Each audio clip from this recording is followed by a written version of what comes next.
Salam sejahtera bagi kita semua. Salam jumpa bagi kita semua pada saat ini. Saya Pendeta Max Kalesaran melalui khotbah YouTube di Gemim, Mahanaim, Kawan-Kawan Baru, wilayah Kalawat 3, Kecamatan Kalawat, Kabupaten Minahasa Utara. Torang baku dapat lagi untuk membahas khotbah tanggal 26 Juni sampai 2 Juli 2022. Nah, saudara-saudara, sebelum kita masuk dalam teks khotbah untuk kita belajar bersama, mari kita persiapkan hati dan pikiran kita untuk masuk dalam pelayanan firman dan kita berdoa. Bapa kami dalam kerajaan surga, ini kami umat-Mu, ingin belajar, ingin memahami, dan akan melakukan sabda-Mu. Mampukan kami ya Roh Kudus, bentuklah kami ya Roh Kudus, firman-Mu yang menguatkan, membimbing dan melindungi kami semua untuk belajar dari sabda-Mu dan menjadi pelaku-pelaku firman-Mu. Dalam nama Tuhan Yesus kami sudah berdoa. Amin.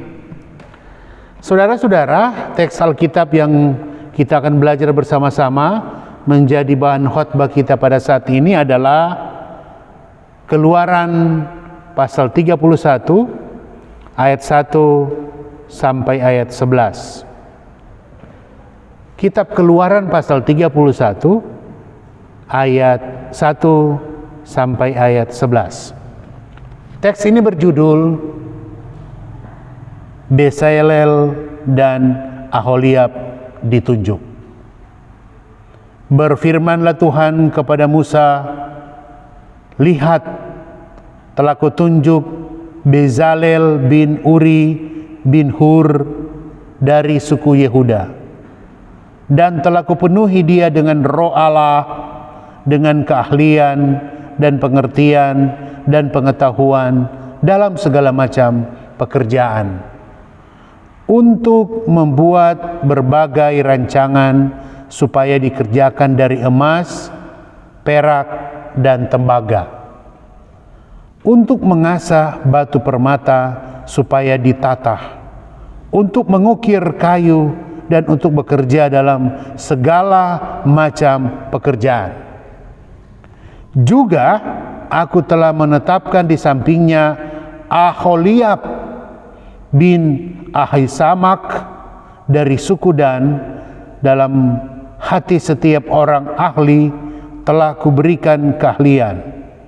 Haruslah mereka membuat segala apa yang telah kuperintahkan kepadamu: kemah pertemuan, tabut untuk hukum, tutup pendamaian yang terletak di atasnya, dan segala perabotan kemah itu, yakni meja dengan perkakasnya, kendil dari emas murni dengan segala perkakasnya, mezbah pembakaran ukupan, mezbah korban bakaran dengan segala perkakasnya, bejana pembasuhan dengan alasnya, pakaian jabatan baik pakaian kudus kepunyaan Imam Harun maupun pakaian anak-anaknya untuk memegang jabatan imam, minyak urapan dan ukupan dari wangi-wangian untuk tempat kudus, tepat seperti yang telah kuperintahkan kepadamu.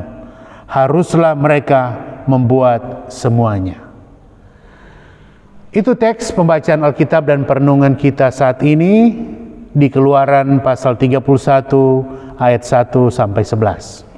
Saudara-saudara, apa perasaan Anda ketika Anda dipercayakan, ditunjuk melakukan sesuatu yang sulit, khusus, dan mempunyai makna yang sangat besar bagi banyak orang?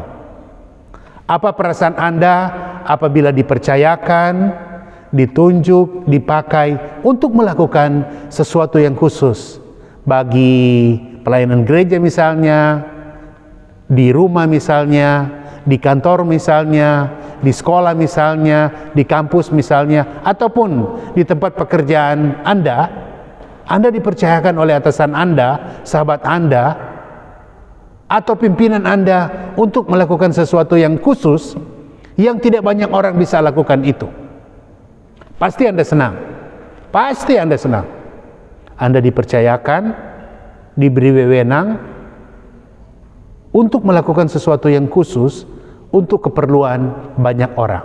Nah, saudara-saudara, teks yang kita belajar pada saat ini di Keluaran 31 ayat 1 sampai ayat 11 sebetulnya harus kita pahami dalam konteks kitab Keluaran.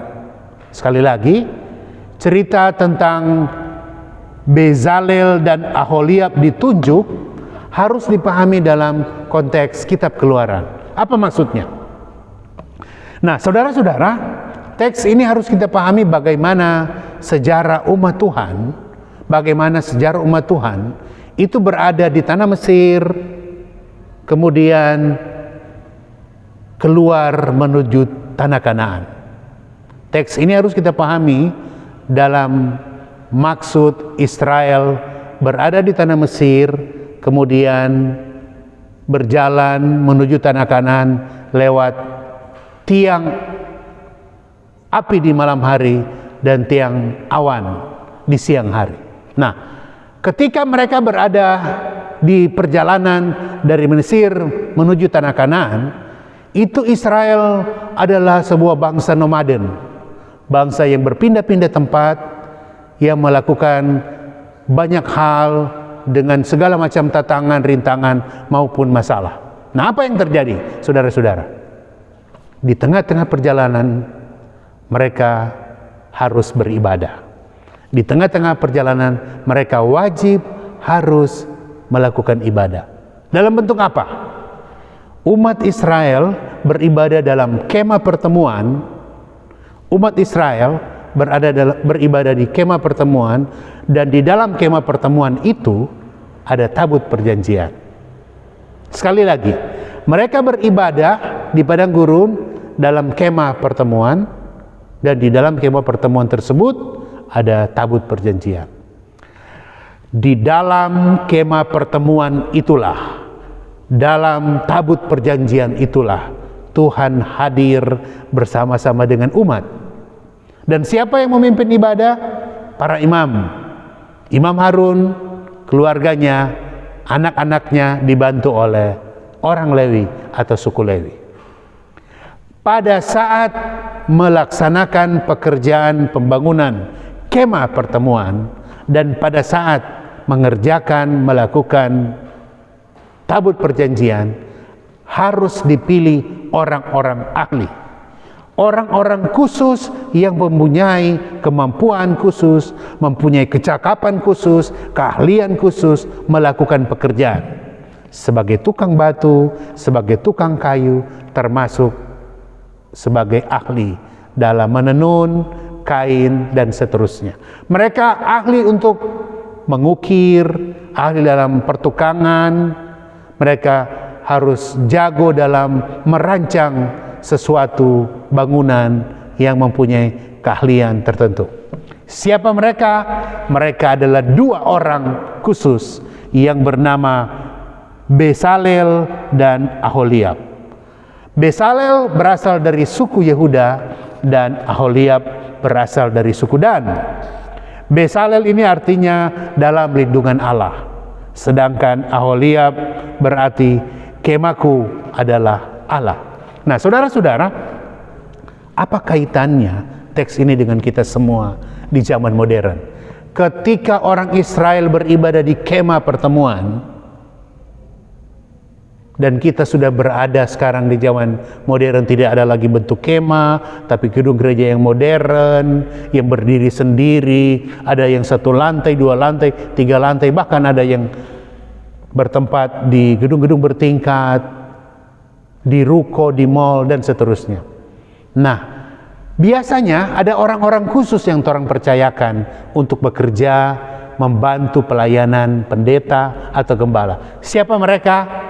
Mereka bisa saja adalah kostor, para penatua, diaken, pegawai gereja, dan orang-orang khusus di bidang seni, di bidang sound system, di bidang tenaga listrik misalnya, untuk mengatur sound system, amplifier, kabel-kabel, proyektor, dan semuanya.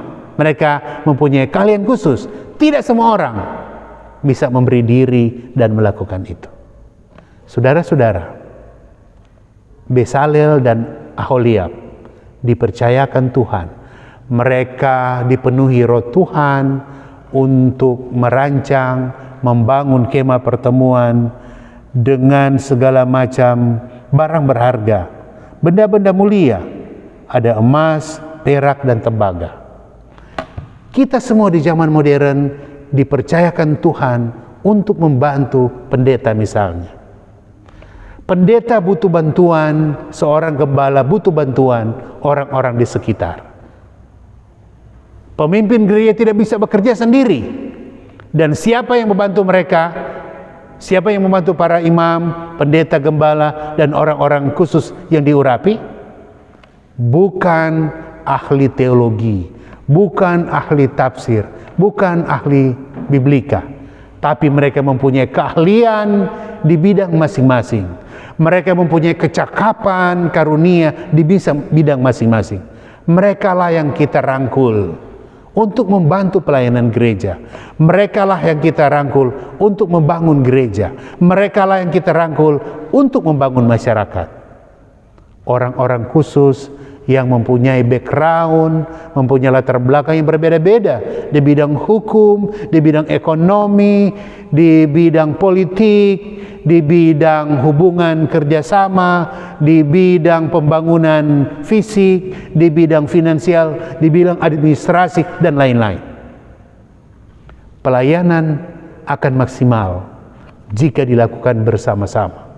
Tidak hanya pendeta, tetapi orang-orang khusus yang ditunjuk Tuhan, yang dipilih Tuhan untuk bekerja, membangun, membesarkan untuk kemuliaan nama Tuhan, dipakai karunia mereka untuk kemuliaan Tuhan, bukan untuk kepentingan diri sendiri. Sekali lagi, mereka yang dipakai Tuhan selain pendeta, para penatua, para diaken, adalah orang-orang yang memberi diri secara tulus, murni, bertanggung jawab untuk pelayanan Tuhan.